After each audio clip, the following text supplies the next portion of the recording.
So friends, ये है बाल महाभारत सीरीज का पार्ट 10 और अध्याय 11, जिसका नाम है पांडवों की रक्षा। तो आइए इस अध्याय को शुरू किया जाए। तो पांचों पांडव माता कुंती के साथ वारणावत के लिए चल पड़े। उनके हस्तिनापुर छोड़कर वारणावत जाने की खबर पाकर नगर के लोग उनके साथ हो लिए। बहुत दूर जाने के बाद युधिष्ठिर का कहा मानकर नगरवासियों को लौट जाना पड़ा। दुर्योधन के षड्यंत्र और उससे बचने का उपाय विदुर ने युधिष्ठिर को इस तरह गूढ़ भाषा में सिखा दिया था कि जिससे दूसरे लोग समझ ना सके। ठीक ना। तो देखिए, जो पांचों पांडव थे माता कुंती के साथ वारणावत के लिए चले गए।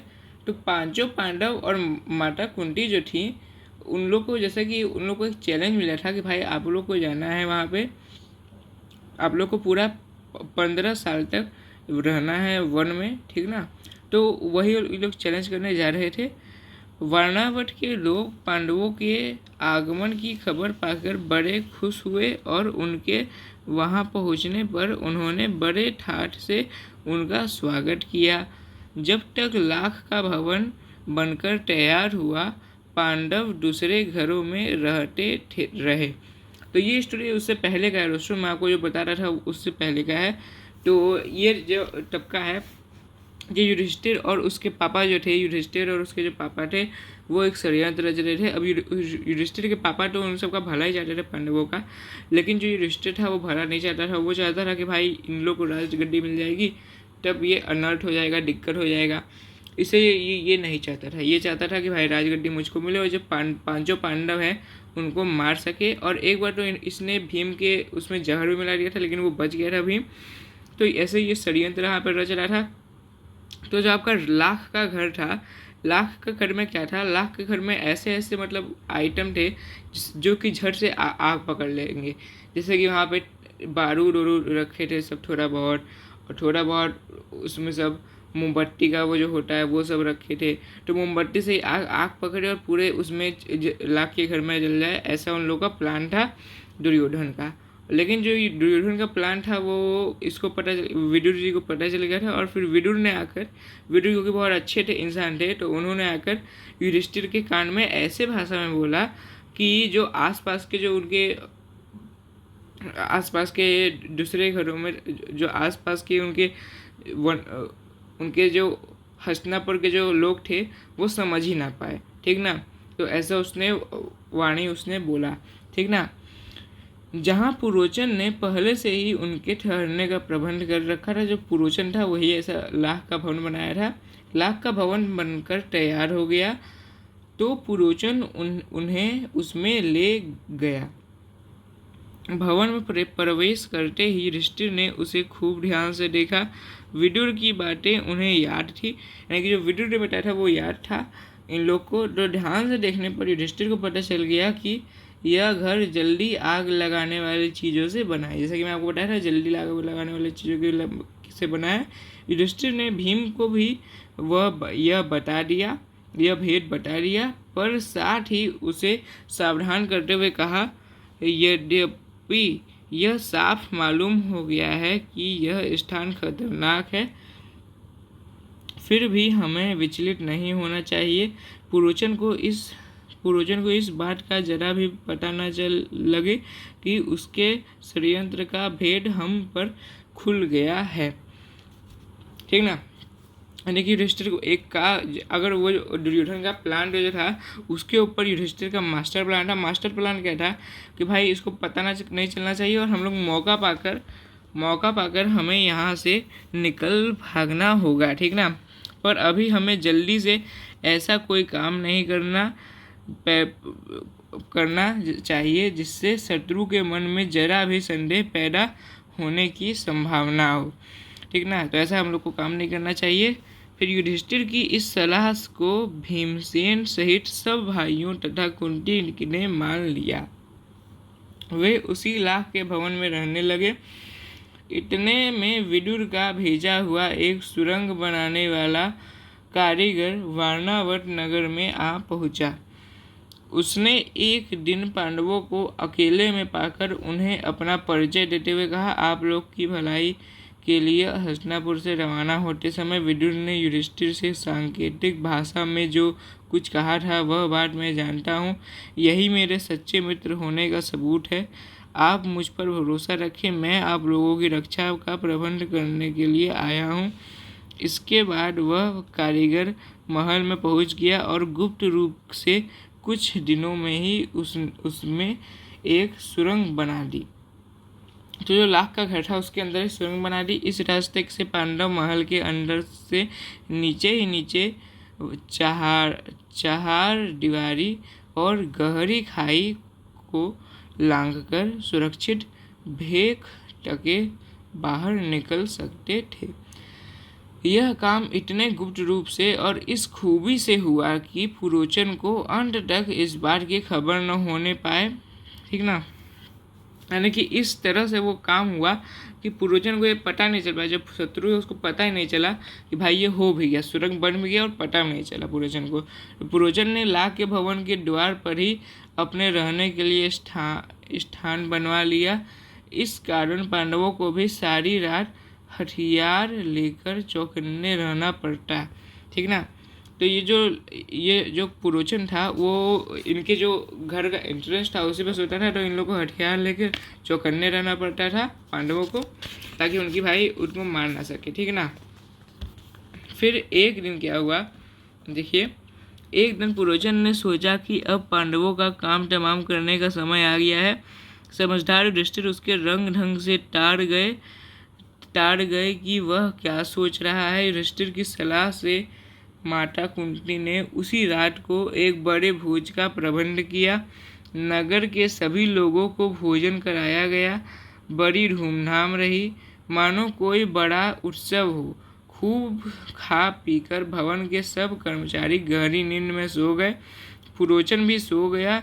आधी रात के समय भीमसेन ने भवन में कई जगह आग लगा दी और फिर पांचों भाई माता कुंती साथ सुरंग के रास्ते अंधेरे में रास्ता टटोलते टटोलते बाहर निकल गए। ठीक ना, यानी कि भाई ये जो पुरोचन था उसने युधिष्ठिर को सलाह मांगी, तो ये पुरोचन ने सोचा कि अब पांडवों का काम करने का जो इन लोगों को समय का तलाश है, इसको पुरोचन को वो आ गया है। तो इसने युधिष्ठिर से बोला कि भाई एक दावत रखो, और फिर वो दावत से क्या हुआ, वो दावत बहुत बड़ा भोजन कराओ, जैसे कि लगे बहुत धूमधाम से, मतलब भोजन कराओ जैसे कि लगे कोई बड़ा उत्सव है। और उसी धूमधाम में अगर लोग ज़्यादा खाना खाएंगे तो जो लोग जल्दी सो जाएंगे और लोग बहुत देर तक गहरी नींद में सोएंगे। तो अगर गहरी नींद में ये लोग भी युधिष्ठिर भी खेलेंगे और माता कुंती भी सोएंगी, तो जब ये लोग सोएंगे गहरी नींद में तभी हम लोग आग लगा देंगे ताकि ये सो जाए, उनको पता ही ना चले कि हम लोग आ चुके हैं। तो इसीलिए ये ऐसा मास्टर प्लान बनाए। लेकिन फिर देखिए क्या हुआ, ये लोग क्या किए, जो सुरंग बनाए थे, जो एक कर्मचारी ने बनाया था, उसी सुरंग से ये लोग भवन के बाहर के नीचे आ गए, नीचे निकल गए। और भवन से बाहर वे निकले ही थे कि आग ने सारे भवन को अपनी लपटों में ले लिया। पुरोचन के रहने के मकान में भी आग लग गई। सारे नगर के लोग इकट्ठे हो गए और पांडवों के भवन को भयंकर आग की भेंट होते देखकर हाहाकार मचाने लगे। कौरवों के अत्याचार से जनता क्षुब्ध हो उठी और तरह तरह से कौरवों की निंदा करने लगे। यानी कि जो कौरव थे वो लोग राजगद्दी पकड़ लिए और सब लोग को भाई ये लग रहा है कि आग के लपेटे में आ गए। सब लोग पता था कि लोग यहाँ पे रह रहे पांचों पांडव, और पांचों पांडव में क्योंकि वो लोग यहाँ पे रह रहे थे तो पांचों पांडव को भाई बहुत ज़्यादा वो था कि भाई अभी तो ये मर गए होंगे, तो इसीलिए कौरवों को सिंहासन मिल गया। और फिर लोग बहुत ज़्यादा क्रोधित थे क्योंकि भाई ये लोग सब बहुत अत्याचार करते थे लोगों पे, क्योंकि कौरव तो शुरू से एकदम विलन वाले रोल में थे। तो ये लोग जब विलन थे तो अत्याचार बहुत करते थे अपनी प्रजा पे, और लोग इनको बहुत तरह तरह से इन लोग की निंदा करते थे। लेकिन भाई कौरव तो भाई सिंहासन पे कोई बैठे थे तो उनको कोई रोक भी नहीं सकता था। यहाँ तक कि दुर्योधन का जो बाप था, जो कौरवों का बाप थे, वो भी उनको नहीं रोक सकते थे। यानी कि इतना ज़्यादा ये लोग करते थे, लेकिन उनको भाई कोई रोक ही नहीं सकता था क्योंकि इनके पास ही राजगद्दी थी। ठीक ना, तो लोग क्रोध में अब अनाप शनाप बकने लगे, हाय तौबा मचाने लगे, और उनके देखते देखते सारा भवन जलकर राख हो गया। तो ये सब मास्टर प्लान हो गया इनका समाप्त, इनका दुर्योधन का, कौरवों का। और ये लोग सोच रहे थे कि ये लोग सक्सेसफुल हो गए, लेकिन भाई ये लोग तो पांडव और माता कुंती तो ऑलरेडी निकल चुके हैं, वो तो इन लोगों को पता नहीं है। तो आगे देखिए क्या होता है। सरवहन चले गया, पुरोचन का मकान और स्वयं पुरोचन भी आग की भेंट हो गया। यानी कि जो पुरोचन था जिसने मास्टर प्लान बनाया था, तो पुरोचन को भाई पता तो था, लेकिन वो इतना ज़्यादा गहरी नींद में सोया था कि जो पुरोचन का मकान था और पुरोचन में स्वयं भी था, वो भी आग में भेंट हो गया। यानी कि जो पुरोचन जो सोचा था कि भाई आग में इनको जला दूंगा, वो खुद भी आग में जलकर मर गया है, ठीक ना। तो देखिए जो ऐसा सोचता है वही उसके साथ होता भी है। तो वारणावत के लोगों ने तुरंत ही हस्तिनापुर में खबर पहुंचा दी कि पांडव जिस भवन में ठहराए गए थे वह जलकर राख हो गया है और भवन में कोई भी जीता नहीं बचा। धृतराष्ट्र और उनके बेटों ने पांडवों की मृत्यु पर बड़ा शोक मनाया। वे गंगा किनारे गए और पांडवों तथा कुंती को जलांजलि दी, ठीक ना, यानी कि जलांजलि दी। फिर सब मिलकर बड़े जोर शोर से रोते और विलाप करते हुए घर लौटे, परंतु दार्शनिक विदुर ने शोक को मन ही में दबा लिया, ठीक ना। तो देखिए जब ये लोग जलांजलि, तो ये जो धृतराष्ट्र थे और उनके बेटे थे, धृतराष्ट्र कौन थे, कौरवों के पापा थे, ठीक ना। यानी कि जो 100 कौरव थे उनके बाप थे धृतराष्ट्र। तो धृतराष्ट्र और सब कौरव पांडव और माता कुंती को भाई जलांजलि देने लगे। यानी कि जो राख होगी, राख में से हल्का से उठा के, और ये मान कर कि भाई यही हमारा जो उनकी है उनका राख है, यानी कि माता पांडवों और माता कुंती का यही राख है, यही मानकर वो लोग उनको जलांजलि दे रही है। अधिक सोच, लेकिन जो ये विदुर थे उनको पता था कि ऐसा कुछ नहीं है, तो उन्होंने इस शोक को मन में ही दबा लिया, ठीक ना। अधिक शोक प्रदर्शन न किया। इसके अलावा विदुर को यह भी पक्का विश्वास था कि पांडव लाख के भवन से बचकर निकल गए होंगे। पितामह भीष्म तो मानो शोक के सागर ही में थे, पर उनको विदुर ने धीरज बंधाया और पांडवों के बचाव के लिए किए गए अपने सारे प्रबंध का हाल बताकर उन्हें चिंता मुक्त कर दिया, ठीक ना। यानी कि जो ये थे पितामह भीष्म, वो भी थे, क्योंकि भाई उनके फेवरेट थे पितामह भीष्म के 5 पांडव, तो वो भी बहुत शौक में थे। माता कुंती के लिए भी, सबके लिए शौक में थे वो एकदम। लेकिन फिर विदुर ने उनको चिंता मुक्त कर दिया कि अरे भाई ऐसा तो कुछ नहीं है, मैंने उनके प्रबंध के लिए ऑलरेडी एक सुरंग खुदवाया था, उससे वो बचकर पक्का से ही निकल गए होंगे और अभी कहीं सेफ में होंगे, और सेफ होंगे यानी कि अभी बच के होंगे वो लोग, ठीक ना। तो ये सब उन्होंने उसको बता दिया, विदुर ने पितामह भीष्म को बता दिया। फिर लाख के घर को जलता हुआ छोड़कर पांचों भाई माता कुंती के साथ बच निकले और जंगल में पहुंच गए। यानी कि लोग बच के जंगल में पहुंच गए। फिर जंगल में पहुंचने पर भीमसेन ने देखा कि रात भर जगे होने तथा चिंता और भय से पीड़ित होने के कारण चारों भाई बहुत थके हुए हैं। माता कुंती की दशा तो बड़ी ही दयनीय थी, बेचारी थककर चूर हो गई थी। सो महाबली भीम ने माता को उठाकर अपने कंधे पर बैठा लिया और नकुल एवं सहदेव को कमर पर बैठा लिया। युधिष्ठिर और अर्जुन को दोनों हाथों से पकड़ लिया और वह उस जंगली रास्ते में उनपट हाथी के समान झाड़ झंगार और पेड़ पौधों को इधर हटाता व रौंदता हुआ तेजी से चलने लगा, ठीक ना। तो इसने क्या किया, भीम ने क्या किया, भीम ने देखा कि जो भाई इसके चारों भाई हैं, 5 पांडव थे, 5 पांडवों में से एक भीम था। तो भीम ने देखा, महाबली भीम जो था बहुत उसके पास बल था, यानी कि इसलिए उसको बोलते थे महाबली भीम। तो उसने देखा कि अरे भाई ये क्या हो रहा है, ये तो भाई जो 5 पांडव चारों मेरे भाई हैं और स्वयं माता कुंती भी हैं, वो इतनी थकी हुई हैं, इतने लोग थके हुए हैं कि उन लोग को बेहोशी हो रहा है। तो इन्होंने क्या किया भाई, इन्होंने अपने पूरे शरीर पर माता कुंती को अपने हाथ पर, अर्जुन युधिष्ठिर को अपने हाथ पर और सबको कमर पर ऐसे बांध कर पूरे मतलब पूरे पूरे 5 लोग को इन्होंने उठाकर माता कुंती के समेत पूरे अपने 4 भाइयों को यानी कि कुल 5 लोग को उठाकर इसने गंगा किनारे तक पहुंचा दिया, ठीक ना। फिर जब वे गंगा के किनारे पहुंचे तो वहां विदुर की भेजी हुई एक नाव मिली। युधिष्ठिर ने मल्लाह को से सांकेतिक प्रश्न करके जांच लिया कि वह मित्र है। वे लोग अगले दिन शाम होने तक चलते ही रहे ताकि किसी सुरक्षित स्थान पर पहुंच जाए, ठीक ना। यानी कि इसने ये विदुर ने सुरक्षा का कोई प्रबंध किया हुआ था। तो विदुर ने नाव भी एक भेजा था इन लोग के लिए। तो नाव में लोग बैठ गए और मल्ला से ये भी कंफर्म कर लिया कि भाई ये इनका ही आदमी है, क्योंकि भाई दूसरे का भी हो सकता है, दूसरे दल का भी हो सकता था। इन्होंने कंफर्म कर लिया कि भाई ये मेरे दल का ही आदमी है। फिर सूरज डूब गया और रात हो चली थी। चारों तरफ अंधेरा छा गया। कुंती और पांडव एक तो थकावट के मारे चूर ही रहे थे, ऊपर से प्यास और नींद भी उन्हें सताने लगी।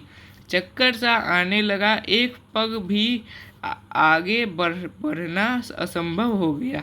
तो देखिए जो ये लोग थे उन लोगों को बहुत थकावट हो गया, एक पग भी बढ़ना असंभव हो गया। भीम के सिवाय और सब भाई जमीन पर बैठ गए। तो भीम क्योंकि महाबली तो वो नहीं बैठे, तो उनके सिवाय सब लोग जमीन पर बैठ गए। कुंती से तो बैठा भी नहीं गया। वह दिन भाव से बोली, मैं तो प्यास से मरी जा रही हूँ, अब मुझसे बिल्कुल चला नहीं जाता। धृतराष्ट्र के बेटे चाहे तो भले ही मुझे यहाँ से उठा ले जाएं, मैं तो यहीं पड़ी रहूँगी। यह कर कुंती वहीं जमीन पर गिरकर बेहोश हो गई, ठीक ना। क्योंकि कुंती को ज़्यादा माता कुंती को बहुत ज़्यादा चक्कर आ रहा था, वो वहाँ पे ये सब कर बेहोश हो गई। फिर माता और भाइयों का यह हाल देखकर सोचम के मारे भीमसेन का हृदय दग्ध हो उठा। वह उस भयानक जंगल से बेधड़ घुस गया और इधर उधर घूम घाम कर उसने एक जलाशय का पता लगा ही लिया। उसने पानी लेकर माता व भाइयों की प्यास बुझाई। पानी पीकर चारों भाई और माता कुंती ऐसे सोए कि उन्हें अपनी सूझबूझ तक न रही। अकेला भीमसेन मन ही मन कुछ सोचता हुआ चिंतित भाव से बैठा रहा। पांचों भाई माता कुंती को लिए अनेक विघ्न बाधाओं का सामना करते और बड़ी मुश्किल झेलते हुए उस जंगल रास्ते अपने बढ़ते ही चले गए। वे कभी माता को उठाकर तेज चलते, कभी थके मांदे बैठ जाते, कभी एक दूसरे से होड़ लगाकर रास्ता पार करते। वे ब्रह्मचारियों का वेश धरकर एक चक्रा नगरी में जाकर एक ब्राह्मण के घर में रहने लगे। तो ये लोग क्या किए भाई, इन लोग को बहुत प्यास लग रहा था। तो ये पहले तो क्या किया, भीम ने एक जल के साधन का प्रबंध किया जहाँ पे अच्छा जल मिले। और फिर ये लोग जब बच बचाकर आ गए, ये लोग बहुत थके हुए थे तो बच बचाकर आ गए, तब इन्होंने ब्रह्मचारियों का वेश धर लिया और फिर ये लोग नगर में आ गए और एक ब्राह्मण के घर में रहने लगे, ठीक ना। फिर माता कुंती के साथ पांचों पांडव एक चक्रा नगरी में भिक्षा मांगकर अपनी गुजर करके दिन बिताने लगे। भिक्षा के लिए जब पांचों भाई निकल जाते तो कुंती का जी बड़ा बेचैन हो उठता। वह बड़ी चिंता से उनकी बाट जोती रहती। उनके लौटने में जरा भी देर हो जाती तो कुंती के मन में तरह तरह की आशंकाएं उठने लगती थीं। पांचों भाई भिक्षा में जितना भोजन लाते, कुंती उसके 2 हिस्से कर देती। एक हिस्सा भीमसेन को दे देती और बाकी आधे से 5 हिस्से कर चारों बेटे और खुद खा लेती थी। जिस पर भी भीमसेन की भूख नहीं मिटती थी। हमेशा ही भूखा रहने के कारण वह दिन पर दिन दुबला होने लगा। तो ये लोग जब आके रहने लगे तो ये क्या करते थे, इनकी माता क्या करती थी, माता कुंती, क्योंकि भाई भीम तो बहुत ज़्यादा विशालकाय थे, तो उनके लिए एक अलग से मतलब जो जितना भी आपका खाना आता था उसका आधा भाग करती थी, आधा भाग पूरा ये भीम को दे देती थी, और आधा भाग में पूरा पाँच हिस्सा करके अपने 4 बेटे और खुद खाती थी, ठीक ना। यानी और फिर भी भीम इतना खा के भी उनका भूख को संतोष नहीं होता था, और उनको भूख लगी रहती थी, और इसके कारण ये दिन पर दिन दुबला होने लगे। भीमसेन का यह हाल देखकर कुंती और युधिष्ठिर बड़े चिंतित रहने लगे। थोड़े से भोजन से पेट न भरता था, सो भीमसेन ने एक कुम्हार से दोस्ती कर ली। उसने मिट्टी आदि खोदने के में मदद करके उसको खुश कर दिया। कुम्हार भीम से बड़ा खुश हुआ और एक बड़ी भारी हांडी बनाकर उसको दे दी। भीम उसी हांडी को लेकर भिक्षा के लिए निकलने लगा। उसका विशाल शरीर और उसकी वह विलक्षण हांडी देखकर बच्चे तो हंसते हंसते लोटपोट हो जाते। एक दिन चारों भाई भिक्षा के लिए गए। अकेला भीमसेन ही माता कुंती के साथ घर पर रहा। इतने में ब्राह्मण के घर के भीतर से बिलख बिलख कर रोने की आवाज़ आई। अंदर जाकर देखा कि ब्राह्मण और उसकी पत्नी आंखों में आंसू भरे सिसकियां लेते हुए एक दूसरे से बातें कर रहे हैं। तो ये जो ब्राह्मण जिसके घर में रह रहे थे वो उससे बातें कर रहा था। ये देखते क्या बात कर रहे थे। ब्राह्मण बड़े दुखी हृदय से अपनी पत्नी से कह रहा था, कितनी बार मैंने तुम्हें समझाया कि इस अंधेर नगरी को छोड़कर कहीं और चले जाएं, पर तुम नहीं माने। यही हठ करती रही कि यह मेरे बाप दादा का गांव है, यही रहूंगी। बोलो अब क्या कहती हो? अपनी बेटे को भी बलि कैसे चढ़ा दूं और पुत्र को कैसे कवलित होने दूं? यदि मैं शरीर त्यागता हूँ तो फिर इन अनाथ बच्चों का भरण पोषण कौन करेगा? हाय, मैं अब क्या करूं? और कुछ करने से तो अच्छा उपाय है कि सभी एक साथ मौत को गले लगा लें, यही अच्छा होगा। कहते कहते ब्राह्मण सिसक कर रो पड़ा। ब्राह्मण की पत्नी रोते रोते, प्रार्थनाथ, मुझे मरने का कोई दुख नहीं है। मेरी मृत्यु के बाद आप चाहें तो दूसरी पत्नी ला सकते हैं। अब मुझे प्रसन्नतापूर्वक आज्ञा दे ताकि मैं राक्षस का भोजन बनूं, ठीक ना। तो देखिए यहाँ पे अब आप लोग समझ गए होंगे कि ये राक्षस की बात हो रही है। तो कोई राक्षस होगा इनके वहाँ, और राक्षस यहाँ पे क्या कर इनके बेटे की बलि चढ़ा रहा होगा। तो इसीलिए इस ब्राह्मण ने बोला, जिसके घर में लोग रुके थे, वो ब्राह्मण ने बोला कि इससे अच्छा तो मैं खुद ही अपने मर जाऊं या फिर अपने पूरे लोग को मरूं, क्योंकि अगर मैं मरूंगा तो भाई ये लोग अनाथ हो जाएंगे और खाली तुम ही बचोगी और तुमको फिर नौकरी वोकरी करना पड़ेगा और तुमको बहुत तकलीफें होंगी। इसलिए या तो सब लोग मर जाएं या तो फिर कुछ इसका उपाय सोचा जाए, या फिर मेरे बच्चे मरे, उनकी बलि चढ़े। तो ये सब सोचकर वो रोने लगा। फिर पत्नी की ये व्याथा भरी बातें सुनकर ब्राह्मण से न रहा गया। वह बोला, प्रिय, मुझसे बड़ा दुरात्मा और पापी कौन होगा जो तुम्हें राक्षस की बलि चढ़ा दे और खुद जीवित रहे? माता पिता को इस तरह बातें करते देख ब्राह्मण की बेटी से न रहा गया। उसने करुण स्वर में कहा, पिताजी, अच्छा तो यह है कि राक्षस के पास आप मुझे भेज दें। सबको इस तरह रोते देखकर ब्राह्मण का नन्हा सा बालक पास में पड़ी हुई सूखी लकड़ी हाथ में लेकर घुमाता हुआ बोला, उस राक्षस को तो मैं ही इस लकड़ी से इस तरह जोर से मार डालूंगा, ठीक ना। तो पहले देखिए, पहले ब्राह्मण की जो बेटी थी वो बोलेगी इस सबसे अच्छा तो आप लोग मेरी बलि चढ़ा दीजिए उस राक्षस को। फिर उसका बेटा बोला, बेटा एक छड़ी लाया, और बेटा भाई समझदार था तो बोला कि भाई मैं लड़ूंगा, बलि नहीं चढ़ने दूंगा, मैं लड़ूंगा। तो ऐसा मजाक के लहजे में बोला, लेकिन भाई बोला कि इसी लकड़ी से इस तरह जोर से मार डालूंगा, ठीक ना। तो उसने ये बोला। फिर जो कुंती थी, कुंती खड़ी खड़ी यह सब देख रही थी। अपनी बात कहने का उसने ठीक मौका देखा। वह बोली, हे ब्राह्मण, क्या आप कृपा करके मुझे बता सकते हैं कि आप लोग को इस असमय दुख का कारण क्या है?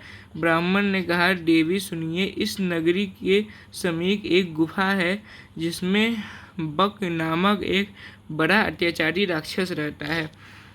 पिछले 13 वर्षों से इस नगरी के लोगों पर वह बड़े जुल्म ढा रहा है।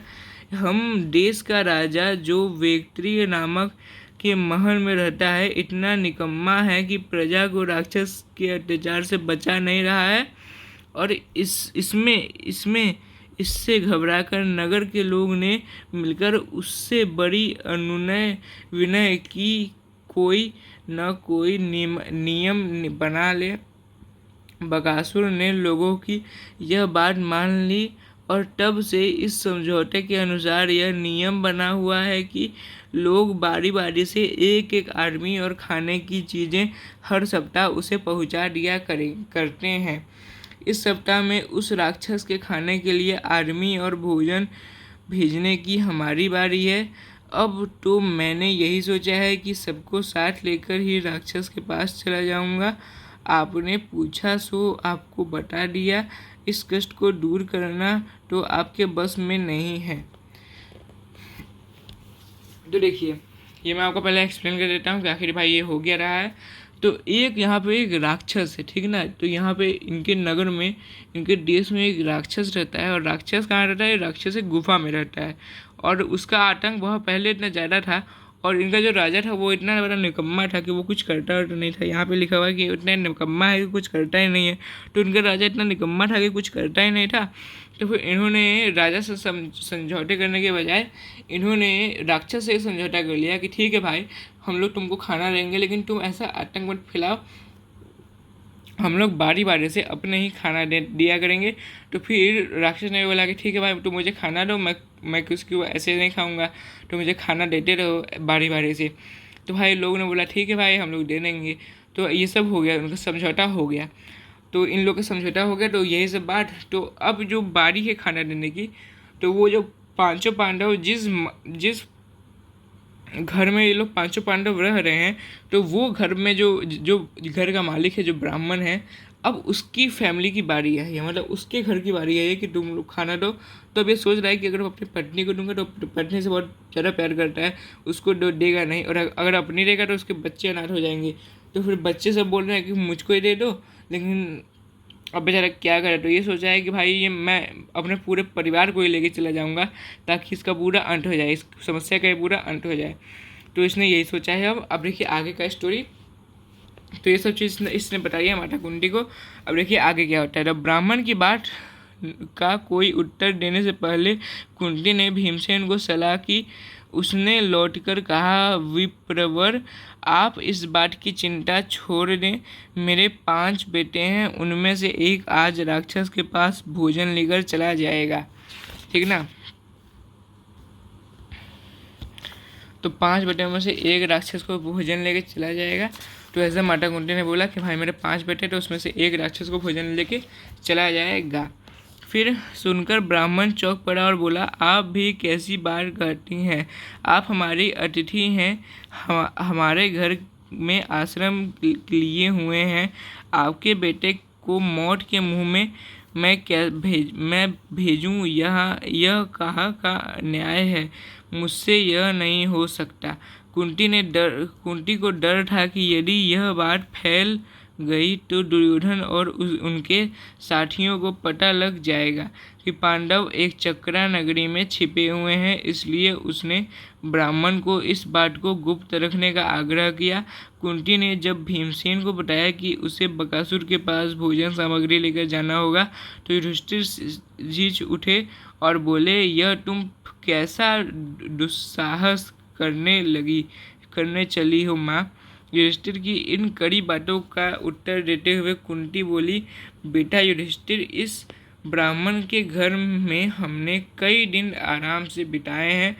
जब इन पर विपदा पड़ी है तो मनुष्य होने के नाते उसका बदला चुकाना ही चाहिए, ठीक ना। तो क्या बोल रहे थे कि भाई उसका बदला तो चुकाना ही चाहिए। हम लोग इतने दिन हम लोग इसके घर रहे हैं, तो इसका बदला चुकाना ही चाहिए, ठीक ना। तो यहीं पे भीम देखे गए, ये भीम है ये, और ये बकासुर राक्षस है, एकदम देखिए कराटे के पोज में है। बकासुर राक्षस भी अपना ऐसे ही होता है दोस्तों, ठीक ना। तो हम लोग को चुकाना ही चाहिए। फिर मैं बेटा भीम की शक्ति और बल से अच्छी तरह परिचित हूँ। तुम इस बात की चिंता मत करो, जो हमें वारणावट से यहाँ तक उठा लाया, जिससे हिडिंब का वध किया, उस भीम के बारे में मुझे न कोई डर है न चिंता। भीम को बकासुर के पास भेजना हमारा कर्तव्य है। इसके बाद नियम के अनुसार नगर के लोग खाने पीने की चीज़ें गाड़ी में रखकर ले जाएंगे। भीमसेन उछलकर गाड़ी में बैठ गया। शहर के लोग भी बाजे बजाते हुए कुछ दूर तक उसके पीछे पीछे चले गए। एक निश्चित स्थान पर लोग रुक गए और अकेला भीम गाड़ी दौड़ाता हुआ आगे गया, ठीक ना। यानी कि गाड़ी दौड़ाता हुआ एक गाड़ी में बैठकर, जहाँ भोजन जैसे ज़्यादा था तो गाड़ी में बैठकर ये भीमसेन गया, और उधर राक्षस मारे भूख के तड़प रहा था। जब बहुत देर हो गई तो बड़े क्रोध के साथ वह गुफा के बाहर आया। दिखता क्या है कि एक मोटा सा मनुष्य बड़े आराम से बैठा हुआ भोजन कर रहा है, बड़ा आराम से बैठा हुआ भोजन कर रहा है। देखिए भोजन कर रहा है। यह देखकर बकासुर की आंखें क्रोध से एकदम लाल हो उठी। इतने में भीमसेन की भी निगाह उस पर पड़ी।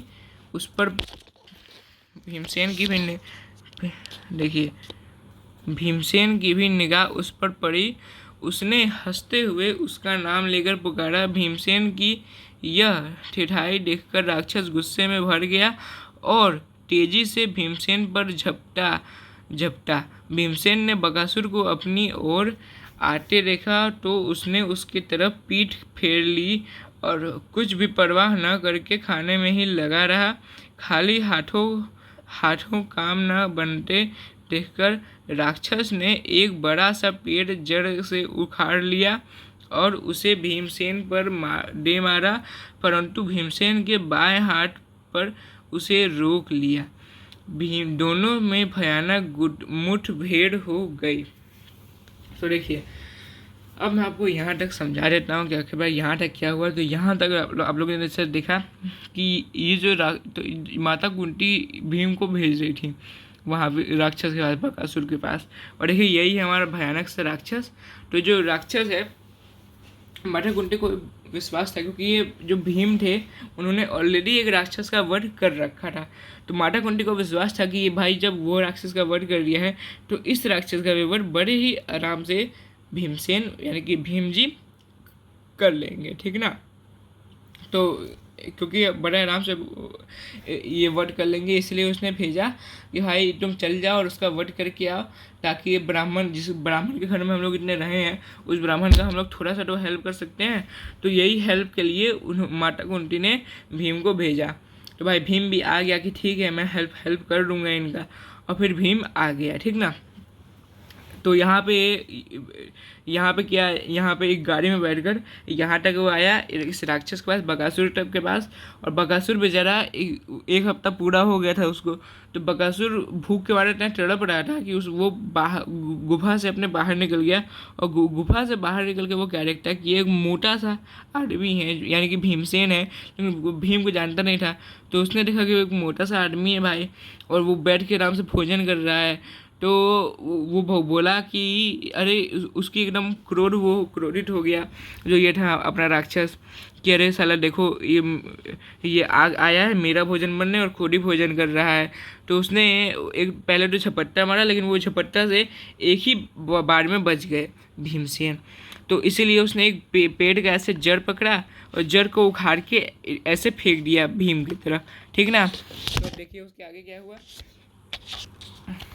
तो थोड़े देर सुस्ताकर भीम ने फिर कहा, अच्छा अब उठो। बकासुर उठकर भीम के साथ लड़ने लगा। भीमसेन ने उसको ठोकरे लगाकर फिर गिरा दिया। इस तरह बार बार पछाड़ खाने पर भी राक्षस उठकर भिड़ जाता था। आखिर भीम ने उसे मुंह के बल गिरा दिया और उसको पीठ पर घुटनों की मार देकर उसकी रीढ़ तोड़ डाली। राक्षस पीड़ा के मारे चीख उठा और उसके प्राण पखरु उड़ गए। भीमसेन उसकी लाश को घसीट लाया और उसे नगर के फाटक पर जाकर पटक दिया। फिर उसने घर आकर माँ को सारा हाल बताया। ठीक ना, यानी कि ये जो राक्षस था बकासुर था जिसका आतंक फैला हुआ था, उसको ये इसने जान से मार दिया, उसका रीढ़ का हड्डी तोड़ के सब जान से मार दिया, उसकी लाश को फाटक पे जाके लटका दिया। ठीक ना, तो ये सब हो गया। तो अब यहाँ तक आप लोगों ने स्टोरी देख लिया। इसका अगला स्टोरी है द्रौपदी स्वयंवर। तो ये था हमारा था पार्ट 10 और अध्याय 11। और हमारे अध्याय का क्या नाम था? हमारे अध्याय का नाम था पांडवों की रक्षा। अध्याय 11 पांडवों की रक्षा। तो आई होप आपको ये वीडियो अच्छा लगा होगा। अगर आपको वीडियो जैसे भी इन्फॉर्मेटिव लगा हो तो इस वीडियो को लाइक करें, शेयर करें और सब्सक्राइब करना बिल्कुल ना भूलें। मिलते हैं आपसे नेक्स्ट वीडियो में, तब तक के लिए बाय बाय।